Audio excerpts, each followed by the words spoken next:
Dear friends, आज हम applied physics की यूनिट नंबर 6 ऊष्मा के संबंध में जो है उसमें बात करेंगे ऊष्मा संचरण की विधियां, मेथड ऑफ हीट ट्रांसफर।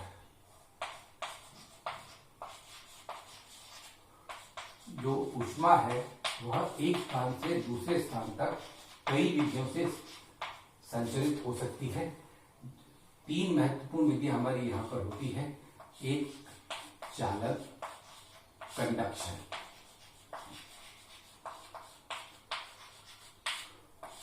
दूसरी जो विधि है वह है कन्वेक्शन, संवहन,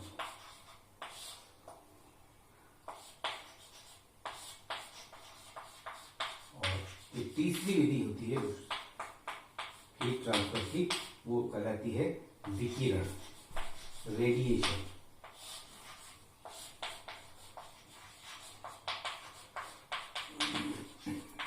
ये तीन विधियां जो है वो हमारी ऊष्मा संचरण की विधियां हैं। पहली चालन है, कंडक्शन, दूसरी कन्वेक्शन, संवहन, और तीसरी विकिरण। सबसे पहले हम चालन विधि की बात करें, कंडक्शन मेथड की बात करें। चालन विधि से ऊष्मा का जब स्थानांतरण होता है एक स्थान से दूसरे स्थान तक, तो उस स्थिति में जो माध्यम के कण हैं वे बिना विस्थापित हुए ऊष्मा संचरण की प्रक्रिया में भाग लेते हैं।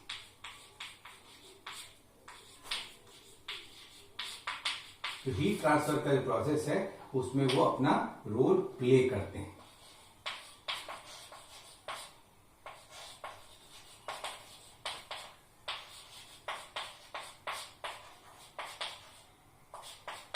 ठीक है, हम ये कह सकते हैं कि चालन विधि में पहली चीज माध्यम का उपस्थित होना आवश्यक है। माध्यम के कण बिना विस्थापित हुए अर्थात एक स्थान से दूसरे स्थान तक बिना गए हुए वो ऊष्मा संचरण की प्रक्रिया में भाग लेते हैं। विधि मतलब प्रक्रिया। ठीक है, तो यहां पर हम ये कह सकते हैं कि चालन ऊष्मा संचरण की वह विधि है, चालन यह ऊष्मा संचरण की वह विधि है जिसमें माध्यम के कण बिना विस्थापित हुए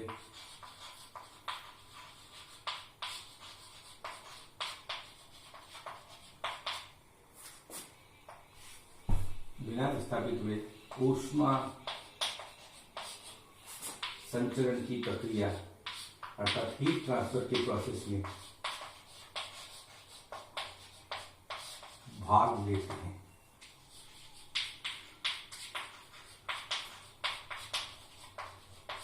हम जैसे एग्जाम्पल लें, ये एक मेटेलिक रॉड है, धातु की रॉड है। इसके इस सिरे को हम गर्म कर रहे हैं, ए सिरे को गर्म कर रहे हैं।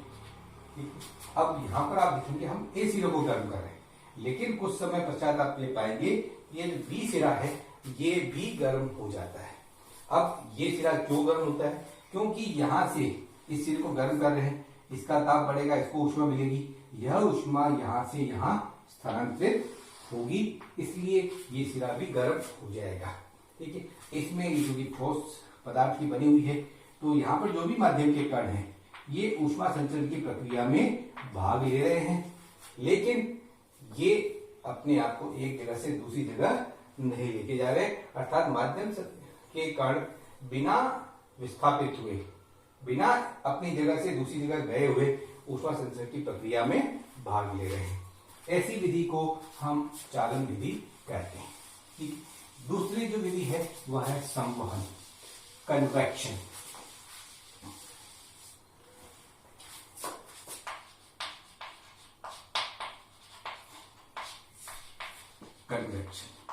कन्वेक्शन संवहन ऊष्मा संचरण की वह विधि है जिसमें माध्यम के कण स्वयं विस्थापित होते, माध्यम के कण एक स्थान से दूसरे स्थान पर विस्थापित होते हैं, अर्थात एक जगह से दूसरी जगह जाएंगे, ठीक है, और ऊष्मा संचरण की प्रक्रिया में भाग लेंगे। अब यहां पर हम यह कह सकते हैं कि जो चालन की प्रक्रिया है और जो संवहन की प्रक्रिया है, दोनों में मुख्य अंतर क्या है? दोनों में माध्यम का होना आवश्यक है, ये तो सिमिलरिटी हो गई, ठीक है। और दोनों में जो अंतर है वो ये है कि चालन विधि में जहां पर माध्यम के कण एक स्थान से दूसरे स्थान तक बिना गए ऊष्मा संचरण की प्रक्रिया में भाग लेते हैं, जबकि संवहन में कि माध्यम के कण जो है एक स्थान से दूसरे स्थान पर विस्थापित होंगे, जाएंगे एक स्थान से दूसरे स्थान पर और ऊष्मा संचरण की प्रक्रिया में भाग भी ये लेंगे। तो अब हम ये कह सकते हैं कि संवहन ऊष्मा संचरण की वह विधि है, संवहन ऊष्मा संचरण की हीट ट्रांसफर की वह विधि है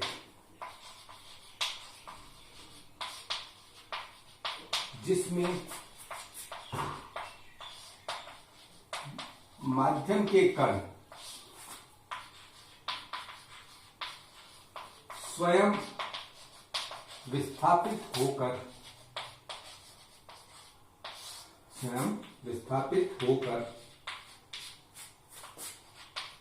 ऊष्मा संचरण की प्रक्रिया में भाग लेते हैं।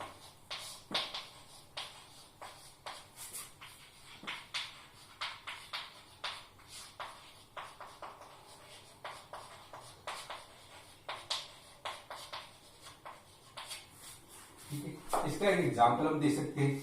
एक बीकर मैंने लेना है और इस बीकर में हमने पानी रख देना है, ठीक है, और इसमें हम क्या करते हैं, इसको गर्म करते हैं, ठीक है। हमने पोटेशियम परमैंगनेट यहाँ पर मिलाया है, ठीक है। तो जैसे आप देखेंगे यहाँ पर कि जैसे ही पानी गर्म होगा, यहाँ जो पोटेशियम परमैंगनेट के कण है ये आप यहाँ पर पूरे इसमें घुल जाएंगे, अर्थात ये कण जो है पोटेशियम परमैंगनेट के ये यहाँ से यहाँ पर आए हैं, या यूं कह दीजिए पानी का जो ये कण है, ठीक है, वो यहाँ से यहाँ विस्थापित होगा, ऊष्मा संचरण यहाँ से ऊष्मा प्राप्त करके आगे चलेगा। तो इस प्रकार से इन पार्टिकल्स को भी वो यहाँ से स्थानांतरित कर देगा। इसका मतलब ये होगा कि यहाँ पर माध्यम के कण कौन है? पानी। तो ये ऊष्मा संचरण की प्रक्रिया में भाग ले रहे हैं।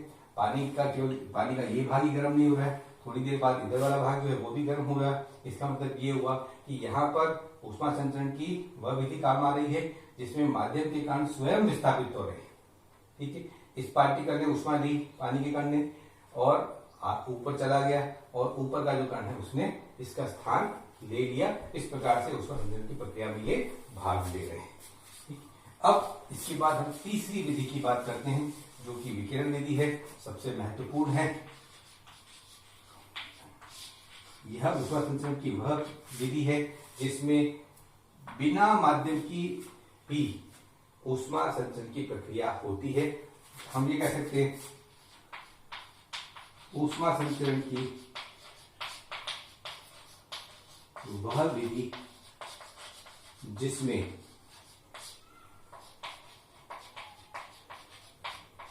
निर्वात में भी ऊष्मा का संचरण हो सके।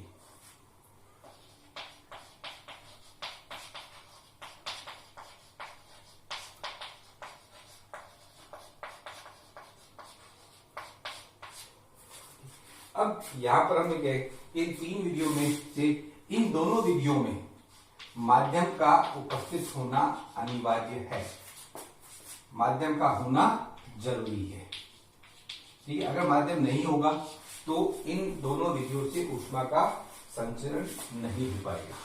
लेकिन अगर माध्यम नहीं भी हो तो भी विकिरण विधि से ऊष्मा का संचरण संभव होगा। अर्थात माध्यम उपस्थित नहीं हो तब भी विकिरण विधि से ऊष्मा का संचरण होगा। यहां पर हम संक्षेप में यह कह सकते हैं कि अगर माध्यम उपस्थित है तब तो चालन और संवहन विधि से मुख्यतया ऊष्मा का स्थानांतरण होगा, और यदि माध्यम उपस्थित नहीं है तो विकिरण विधि से ऊष्मा का संचरण जो है वो एक स्थान से दूसरे स्थान तक होगा। अब इनमें से जो हमारी चालन विधि है उसके बारे में हम यहाँ पर डिटेल में बात कर रहे हैं। चालन विधि के बारे में डिटेल में यहाँ पर बात कर रहे हैं।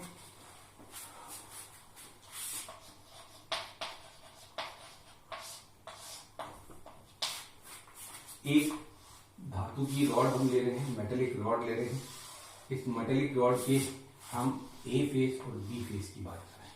ये ए फलक है और ये बी फलक है, फेस। ठीक है, हमने इसे गर्म करना शुरू किया है। ये हॉटर एंड है, ये आपका कोल्डर एंड हो जाएगा। ठीक है, हाँ, यहाँ पर जैसे हम इसको गर्म करना शुरू करेंगे, सबसे पहले इस फेस को जो है वो ऊष्मा प्राप्त होगी। ये ऊष्मा फिर आगे स्थानांतरित होती जाएगी। माना कि इस सेक्शन का टेम्परेचर T है और इस सेक्शन का टेम्परेचर T माइनस dt है। क्योंकि ऊष्मा इस दिशा में संचरित हो रही है, तो ऊष्मा संचरण की दिशा में ताप जो है वो दूरी के साथ घटेगा। ये direction of transfer of heat है। टेम्परेचर इसी डायरेक्शन में क्या होगा, कम होता जाएगा। ठीक है, इस सेक्शन का टेम्परेचर सबसे ज्यादा होगा और इस सेक्शन का टेम्परेचर सबसे कम होगा। हम ये कह सकते हैं कि जब हम इसको गर्म करना शुरू करेंगे, उससे पहले की स्थिति में सभी सेक्शन के टेम्परेचर एक समान होंगे। जब गर्म करना शुरू करेंगे तो सबसे पहले इस सेक्शन का टेम्परेचर बढ़ेगा, फिर इस सेक्शन के टेम्परेचर बढ़ते जाएंगे। शुरुआत में क्या होगा, इस सेक्शन का टेम्परेचर सबसे ज्यादा होगा और इधर टेम्परेचर कम होते जाएंगे और इस सेक्शन टेम्परेचर सबसे कम होगा, और लेकिन ये सभी टेम्परेचर बढ़ते जाएंगे। और बाद में एक स्थिति ऐसी आएगी जहां पर अब इन सभी सेक्शंस के टेम्परेचर जो है वो कांस्टेंट हो जाएंगे। ठीक है, समान नहीं, कांस्टेंट हो जाएंगे। अब हम इसको लगातार गर्म कर रहे हैं, फिर भी इन सेक्शंस का टेम्परेचर आगे नहीं बढ़ेगा। ये ताप स्थायी अवस्था कहलाएगी। ताप स्थायी अवस्था कहलाएगी। इस अवस्था में हम भले ही इस मेटेलिक रॉड को गर्म कर रहे हैं, लेकिन इस मेटेलिक रॉड के डिफरेंट पार्ट्स हैं, इनके टेम्परेचर और आगे अब चेंज नहीं हो रहे हैं। इनके टेम्परेचर जो भी है वो कांस्टेंट है। अगर हम इस रॉड में बात करें, इसका इस सेक्शन में सबसे ज्यादा रहेगा, फिर इनके टेम्परेचर कम रहेंगे। ठीक है, इसीलिए हमने कहा कि इस सेक्शन का टेम्परेचर T हो, इसका टेम्परेचर T माइनस dt। इनके मध्य की दूरी हम ये कहते हैं कि dx हो। जो फेसेज है, जो फलक है हमारे, फेसेज जो है, इनका एरिया, क्रॉस एरिया ले लें तो माना कि वो कितना हो, A। तो अब हम बात कर रहे हैं कि इस सेक्शन से इस सेक्शन तक ऊष्मा का जो संचरण होगा उसके लिए क्या रहेगा कंसेप्ट। हम ये कहें कि dt समय में सेक्शन A से सेक्शन B तक dq ऊष्मा संचरित हो, तो जो dq बाई dt है वो क्या हो जाएगी, ऊष्मा संचरण की दर। A सतह से B सतह के लिए ऊष्मा संचरण की दर। ये जो ऊष्मा संचरण की दर है, यह सबसे पहले जो फेसेस के एरिया है उनके प्रोपोर्शनल होगी। दूसरे पार्ट में बात करें कि ये डिफरेंस ऑफ टेम्परेचर के प्रोपोर्शनल होगी, अर्थात दोनों फेसेस में जो तापांतर है उनके प्रोपोर्शनल होगी। तापांतर क्या रहेगा, एक का ताप T, दूसरे का ताप T माइनस dt। डिफरेंस हम निकाल लें तो ये रहेगा dt। ठीक है, तीसरा जो पॉइंट होगा कि ये दोनों के मध्य जो दूरी है, दोनों फेसेस के बीच में जो डिस्टेंस है, उसके इनवर्स की प्रोपोर्शनल होगी। तो ये जो है वो हम यहाँ पर ऑब्जर्व कर सकते हैं। ठीक है, इसके अनुरूप हम बात करेंगे कि यदि A सतह से B सतह को ऊष्मा जो संचरण की दर है वो dq बाई dt हो, ऊष्मा संचरण की दर मतलब प्रति इकाई सेकंड ऊष्मा प्रवाह की मात्रा। ठीक है, तो ये ऊष्मा संचरण प्रवाह की जो मात्रा होगी प्रति इकाई सेकंड, वो होगी फलक के क्षेत्रफल के समानुपाती। दोनों फलकों के मध्य जो तापांतर है उसके समानुपाती होगी। दोनों फलकों के मध्य जो दूरी है उसके व्युत्क्रमानुपाती होगी। हम यहाँ पर इन तीनों को क्लब कर सकते हैं। तीनों को क्लब करने पर आएगा dq by dt is proportional to A dt by dx। ये जो dt बाई dx है उसको हम टेम्परेचर ग्रेडियंट या ताप प्रवणता भी कह सकते हैं। टेम्परेचर ग्रेडियंट या ताप प्रवणता भी कह सकते हैं। तो अब इनको प्लग करने पर ये आया है dq = a dt by dx, then we can write it dq by dt is equal to minus k a dt by dx।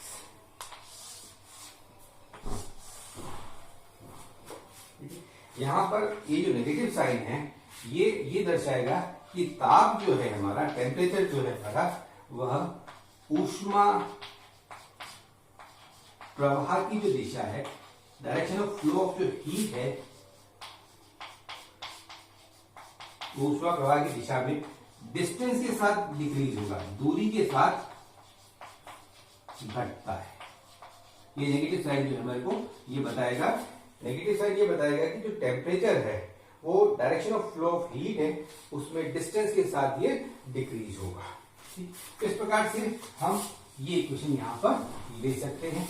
यहां पर जो k है ये समानुपाती स्थिरांक है, प्रोपोर्शनलिटी कांस्टेंट है, और इस k को हम उस पदार्थ का ऊष्मा चालकता गुणांक कहते हैं। ऊष्मा चालकता गुणांक कहते हैं। कोफिशिएंट ऑफ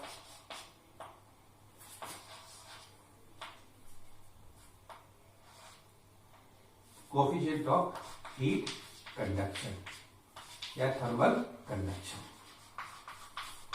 ऊष्मा चालकता गुणांक कहते हैं। ठीक है, इसको अब हम परिभाषित कर सकते हैं, डिफाइन कर सकते हैं। इसके अनुसार, सूत्र के अनुसार, यदि A बराबर 1 वर्ग मीटर हो और जो dt by dx जो टेम्परेचर ग्रेडियंट है वह 1 केल्विन पर मीटर है, तो जो k है हमारा वह dq by dt के इक्वल होगा। ठीक है, तो यहां से हम k को परिभाषित कर सकते हैं। मैं परिभाषा दे रहा हूं। किसी पदार्थ के लिए ऊष्मा चालकता गुणांक, किसी पदार्थ के लिए ऊष्मा चालकता गुणांक दो फलकों के मध्य ऊष्मा प्रवाह की दर के तुल्य होता है, जबकि उन फलकों के क्षेत्रफल 1 वर्ग मीटर हो और उन फलकों के मध्य ताप प्रवणता 1 केल्विन पर मीटर मेंटेन की जाए। ये ऊष्मा चालकता गुणांक की परिभाषा होगी। मैं यहां उसकी परिभाषा लिख रहा हूं। किसी पदार्थ के लिए ऊष्मा चालकता गुणांक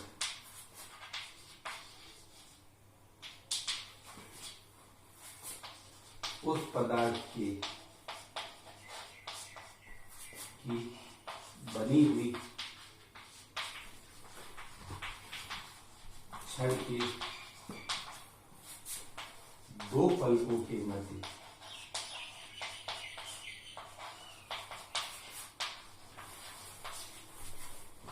ऊष्मा प्रवाह की दर के तुल्य होती है, जबकि फलकों का क्षेत्रफल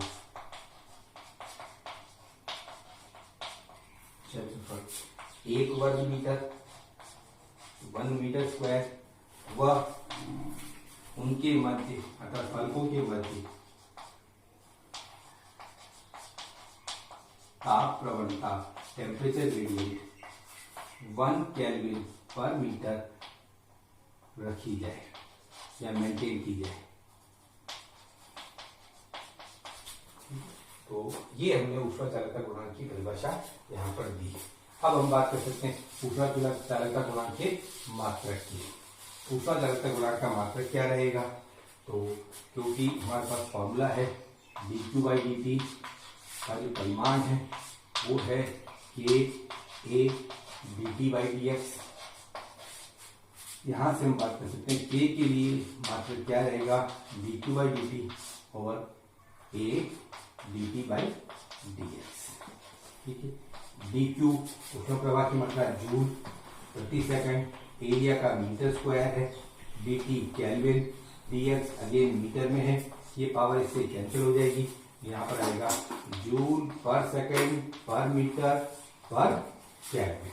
अब जूल पर सेकंड को हम वाट लिख सकते हैं, तो k का जो मात्रक यहाँ पर होगा ऊष्मा चालकता गुणांक का SI मात्रक, k का SI मात्रक